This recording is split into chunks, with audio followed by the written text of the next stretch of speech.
Y ya que la tenga la velocidad en y a los 2 segundos, la velocidad en x siempre se conserva aquí.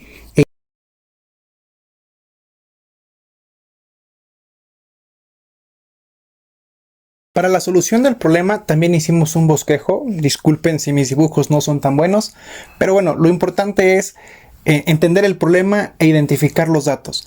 Es el tema tiro parabólico, pero pues en este caso ni siquiera sería un tiro parabólico completo, sería un tiro semiparabólico porque nada más está en la mitad de la parábola. Ahora quiero que entiendas lo siguiente: el tiro parabólico, o en este caso semiparabólico, ocurre en 2 dimensiones. ¿A qué me refiero? Tiene 2 movimientos. Va a recorrer, el movimiento va a ser esto. Va a recorrer hacia allá, que es decir, un eje X, y también va a recorrer un eje Y. ¿Por qué va a recorrer un eje Y? Porque mientras está yéndose hacia allá, también va cayendo. Entonces ocurre en el eje X y ocurre en el eje Y.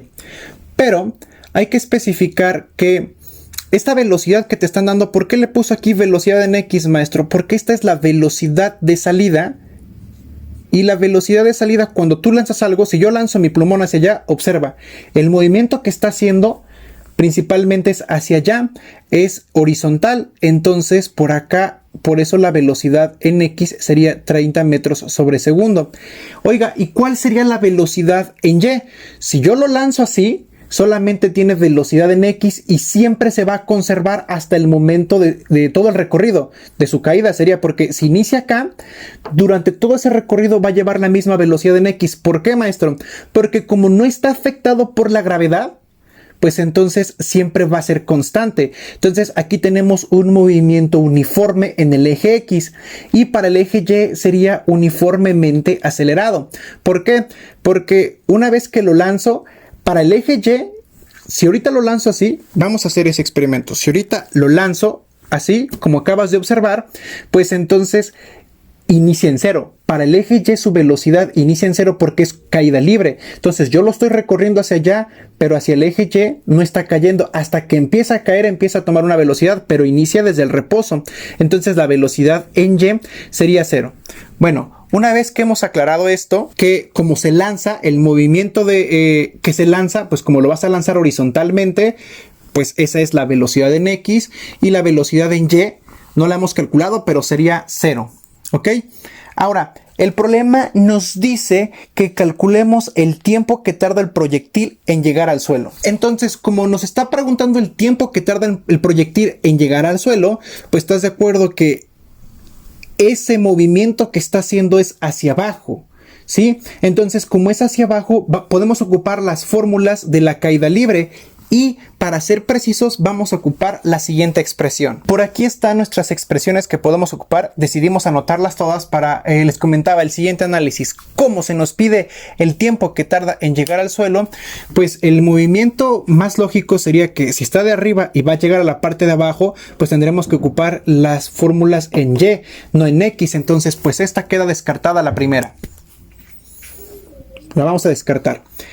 La segunda, nosotros necesitamos para ello la velocidad final, y la velocidad final no la tenemos, entonces también queda descartada. Recuerda, velocidad final, velocidad inicial, gravedad y el tiempo. Entonces lo único que nos queda es que podemos ocupar esta. Esta es la altura, bueno, o el delta Y, velocidad inicial, el tiempo, la gravedad y el tiempo al cuadrado. De aquí pues podemos hacer varios despejes. Bueno, sí, varios despejes. La velocidad inicial, quedamos que pues tú lo estás lanzando horizontalmente, verticalmente inicia en 0. Entonces pues esto es 0 y nos va a quedar la siguiente expresión ya simplificada. Nos queda esa expresión, pero como lo hemos trabajado en los problemas anteriores, esta altura que está por acá, lo que va a recorrer son 80 metros, pero ¿cómo los va a recorrer? Hacia abajo. Entonces podemos sustituir este no por 80, por negativo 80, porque los va a recorrer hacia abajo. El negativo solo indica dirección. Y pues sabemos que negativo 1/2 de la gravedad es negativo 4.905.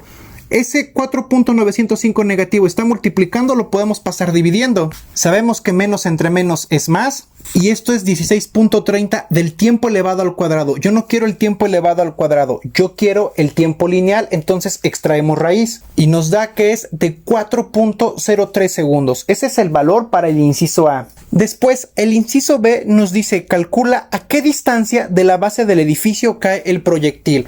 Entonces, esta es la base del edificio, esa es la distancia. Esta distancia, como se está comportando en el eje X, pues es un delta X, porque este sería el punto inicial, este sería el punto final.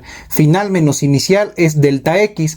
Entonces el delta X lo podemos calcular con esta expresión, que es velocidad en X por el tiempo. La velocidad en X es 30 metros sobre segundo y el tiempo lo acabamos de calcular. Para facilitar los cálculos decidimos redondear el 4.03 a 4 segundos. Entonces, como la velocidad es 30 por 4 son 120 metros. De aquí hasta acá son 120. Finalmente, el inciso C nos dice: calcula la magnitud de la velocidad cuando el proyectil choca con el suelo. Para ese último inciso, quiero que entiendas que el proyectil, por ejemplo, acá y acá y acá, tiene distintas velocidades. Pero esas velocidades tiene una velocidad en X y también tiene una velocidad en Y, que esta es negativa. Lo mismo acá, tiene una velocidad en X y tiene una velocidad en Y, porque el movimiento, recuerda que va recorriendo hacia allá y también va cayendo al mismo tiempo. Entonces me está pidiendo la velocidad acá. Tengo una velocidad en X y tengo una velocidad en Y. El vector velocidad, quiero que entiendas que como esto se va a formar un rectángulo, voy a dibujarlo por acá. Aquí está la velocidad en X y aquí está la velocidad en Y. Entonces, esto se me va a formar aquí un triángulo rectángulo, donde aquí es un cateto y aquí es el otro cateto. Para poder calcular la velocidad, en otras palabras, yo debería de hacer la suma elevada al cuadrado de esos catetos, es decir, por teorema de Pitágoras, para poder calcular esa velocidad que a mí se me está pidiendo, porque no me pide ni la velocidad en X ni me pide la velocidad en Y. Me dice: calcula la magnitud de la velocidad cuando el proyectil choca contra el suelo. Cuando choca contra el suelo, yo debo de sumar la velocidad en X y la velocidad en Y, pero con el teorema de Pitágoras. Entonces vamos a escribir esa expresión por allá. Ahí está. Esa expresión es la que vamos a utilizar. Entonces, ¿cuál es la velocidad en X y cuál es la velocidad en Y, maestro? Bueno, la velocidad en X siempre se va a conservar como 30 metros sobre segundo. Es lo que aclaramos en un principio. ¿Y cuál va a ser la velocidad en Y? Como nos dice que quiere la velocidad cuando choca contra el suelo, nosotros lo que podemos hacer es calcular justamente cuál va a ser esa velocidad en Y. Ojo, esa velocidad en Y, no la velocidad que me está pidiendo. ¿Cómo vamos a calcular esa velocidad en Y? Pues porque si aquí inicia en 0, puedo ocupar esta fórmula. Para calcular esa velocidad va a ser gravedad por el tiempo, porque la velocidad inicial, como inicia en 0, pues esto se va a cancelar. Esto se cancela, y para calcular la velocidad en Y al momento de que choca el suelo son a los 4 segundos. Entonces me quedaría gravedad por los 4 segundos y eso me da un resultado de negativo 39.24 metros sobre segundo. Oiga, ¿esa es la velocidad que le está pidiendo? No, insisto, porque si no me pediría calcula la velocidad en Y o la velocidad en X. Como se me pide la magnitud de la velocidad, para calcular la magnitud es siempre esta expresión. Entonces, te decía, la velocidad en X siempre se conserva hasta el último minuto o el último segundo, se va a conservar esa velocidad en X, lo que está recorriendo así. La velocidad en Y es mientras está cayendo, pues entonces sería así. Al momento de la caída en Y tiene 39.2 segundos. ¿Sí son 39.2? Sí. Entonces, para calcular la magnitud total, vamos a hacer la suma en raíz. Ahí está, nos da 49.39 metros sobre segundo. Entonces, quiero que entiendas específicamente eso.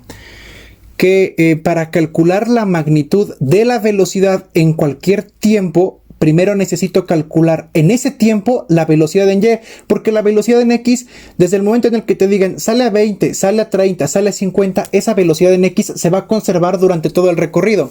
La que va a cambiar es la velocidad en Y. Entonces, imagínate, si aquí han pasado, no sé, digamos que han pasado 2 segundos, yo necesito calcular la velocidad en Y a los 2 segundos, y ya que la tenga la velocidad en Y a los 2 segundos, la velocidad en X siempre se conserva aquí.